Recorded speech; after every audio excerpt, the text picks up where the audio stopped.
We're glad you're here on this overcast Tuesday as we continue through the second letter from Paul to Timothy. We pick up today where we left off yesterday, the 6th verse, as Timothy has been commended by Paul, and now Paul continues in a kind of new direction here. Let me read a few verses. We'll stop and we'll discuss them. For this reason, I remind you to rekindle the gift of God that is within you through the laying on of my hands. For God did not give us a spirit of cowardice, but rather a spirit of power and of love and of self-discipline. These are great verses, a charge to Timothy. This word rekindle is really, it's a word that means to keep something burning, but not something that's gone out. It doesn't mean to rebuild a fire. It means to stoke a fire, to continue to give it fuel. And so this idea here, Paul is encouraging Timothy to keep this within you, to be passionate, to have this faith continue to burn in you, to provide warmth. And then wonderful verse here, verse 7, for God did not give us a spirit of cowardice, but of power, love, and self-discipline. And keep in mind, this is said in the backdrop of calling Timothy to leadership. So what do leaders need? They need courage. They need not to back down from their task. They need a spirit of power, but to do so out of love and self-discipline. I think, Michael, these are an example of the way that Paul can occasionally just put entire sermons into a few sentences. And I think, this is the kind of verse, these two verses, you could unpack these for a long time. There's a lot in here. So I did allude to verse 6 yesterday. So if you missed our study, jump back and check that out, especially the end there. But what I think is fascinating is this connection to a faith that extends back into the lives of those people who we consider our mothers and fathers of the faith, those who have carried the torch from one generation to the other. And I think that language of rekindling is beautiful here because there's a sense in which every generation must nurture the flame that we've been given. Every generation of Christians seeks to carry on and faithfully pass on the faith that we have received. And what is, I think, amazing about this passage is how it flows effortlessly into the gift that we have been given. And notice the word gift, right? It's not a thing that we've worked for or achieved. We can't consume it or acquire it. It has been given to us. But the Spirit of God who works within us brings with it power, love, and self-discipline. The striking thing, Clint, is I actually heard verse 7 a lot growing up, that we've been given a spirit of power, love, and self-discipline. And unto itself, it is a, inspiring kind of verse, right? The idea that we would have power and love and self-discipline, that we are out in the world sort of championing the gospel, is a compelling image.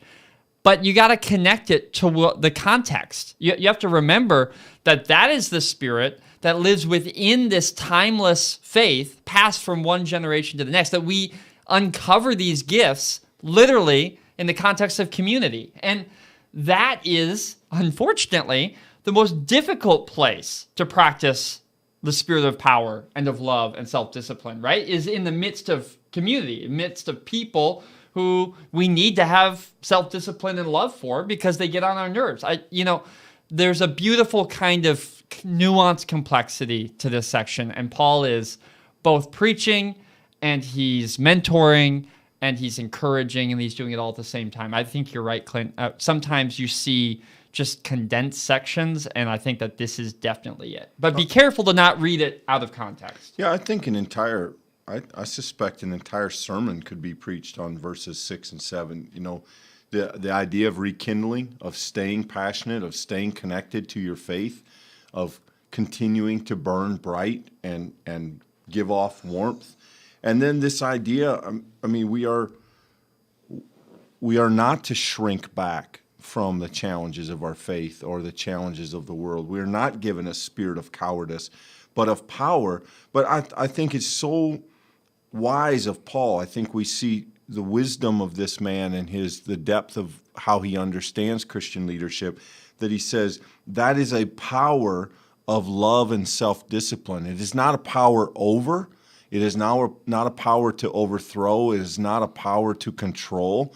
It is a power to love, and it comes through conquering oneself, being disciplined, continuing to walk the path of Christ and stay the course. And that is the way forward. That is the kind of power.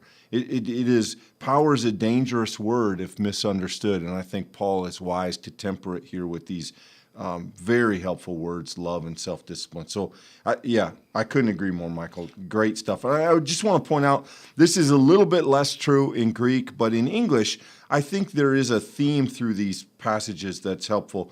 When we look, if we go like to verse 3, you're going to see the word remember, and then you're going to see in verse 4 the word recall, in verse 5 the word reminded, and here in verse 6 the word rekindle.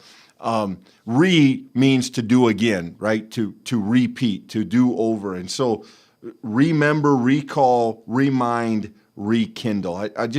If I were preaching this passage, I think it'd be very tempting to grab those words and talk about how what we do over and over again shapes who we are.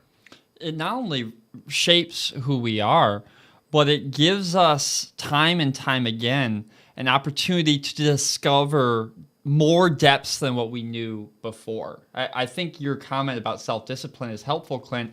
You could speak more than I about that image that Paul uses elsewhere where he talks about physical discipline and how we discipline our body. That happens every time, right? Every time you do another push-up, it gives you an opportunity to stretch further and further and further.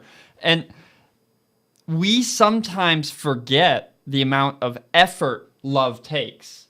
We think of love often in an emotive sense, but love as a Christian conviction requires practice. It requires those who set their minds and hearts and hands and feet to the task of love. And we will only grow that muscle as it goes. So I think self-discipline is the exact right word. And it's striking because when we read the Bible, we do so often without the full context of its writing, right? We're not the original community to receive it, in other words. But it is clear, as we come to this letter, that Paul, as he's going to come in verse 8 here, is going to show that there's some stuff going on in his personal life that Timothy and the community in Ephesus would have known about. It's important that we remember that we should at least interrogate or ask questions of the text as to when we see this idea of God did not give us a spirit of cowardice. That doesn't mean that we go run into dangerous situations. It means that God is with us even in the midst of whatever circumstance we find ourselves in. It's just to say we should read the scriptures with some thoughtfulness, with some historical awareness, because I think that opens to us readings we wouldn't have if we just sort of sat down and read the Bible like a nonfiction book or something like that.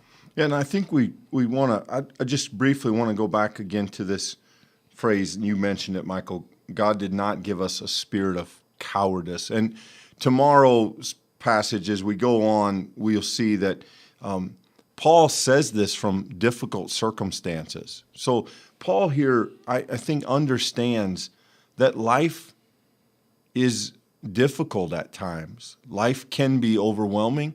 There are hardships, there are struggles, there are difficulties, there are disappointments and tragedies. There are reasons in various moments of our life where things get heavy and get hard. And I think in those moments, this is a beautiful reminder. God did not make us to give in. God did not give us a spirit that shrinks back, that is made small. God did not give us a spirit of cowardice, of fear. God equips us to move forward. God comforts us in our difficult times. God encourages us to move on, to be rekindled, to be renewed and remade. And I think, if you happen to be one of those people that find yourself in a season of difficulty, This is a wonderful promise. God did not make you to shrink back from the challenges of life. This is a challenging word to the church and to us as believers in those moments where life is difficult. And I think it's just a wonderful reminder that God calls us not to be small, but to stand out in the power of His love and in our self-discipline, our discipleship, to move forward in the name of Christ and to be ambassadors of Christ. I think that's a really, again, well, we've kind of actually done it, Michael. We said we could preach a whole sermon from these verses, and we've come probably pretty close. Yeah, I think what strikes me, Clint, is how often the Bible seems malleable to our own preconceptions. And if you come to the Bible with this idea that real strength is power over another, then this idea that we don't have a spirit of cowardice may resonate. You might turn towards like this and find in it support for that perspective. But if you allow this text to live over Jesus Christ, if you, my daughters have this thing that they do where they take, it's like a transparency, and they can color in the transparency and they can put things on top of it, and you can see the two things together. It becomes a kind of blending of the two things. If you allow Jesus Christ to be superimposed over this text, you see that a lack of cowardice is willing to climb the cross, being willing to pray for forgiveness for those who stand at the foot of execution. It looks like a kind of cosmic strength that we cannot even comprehend. And yet, it is a strength rooted in love, of self-giving, of service. I think you're exactly right, Clint. There's a sermon-esque element to it. But what strikes me in a text like this is, whether you're a Christian leader, Paul's writing to someone seeking to serve in a Christian church, or you're a person who is a Christian living in the world, which is every one of us, trying to live in the way of Jesus, then these words should be our marching orders, that there is nothing that we should refrain from that shows the love of Christ to another person. There's no challenge that should keep us from exercising the spirit of power within us, which is for the sake of another, and which by definition, that self-discipline, it reins our own selfish desires in. I mean, that is, man, I mean, if we could write that one sentence, we would feel pretty good about that day's work. And this is a beautiful exposition of the gospel. Yeah, great challenge, I think, to all of us as we read these verses, to be rekindled, to have our faith renewed, to burn bright, the idea of a flame that doesn't go out, that continues to burn, and to be reminded that God has not called us to small living. God has not called us to shrink back in fear.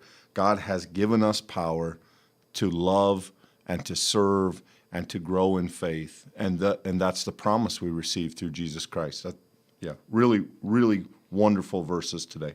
I would say, if you've been with us thus far, keep on. Join us again tomorrow. Join us for the next conversation.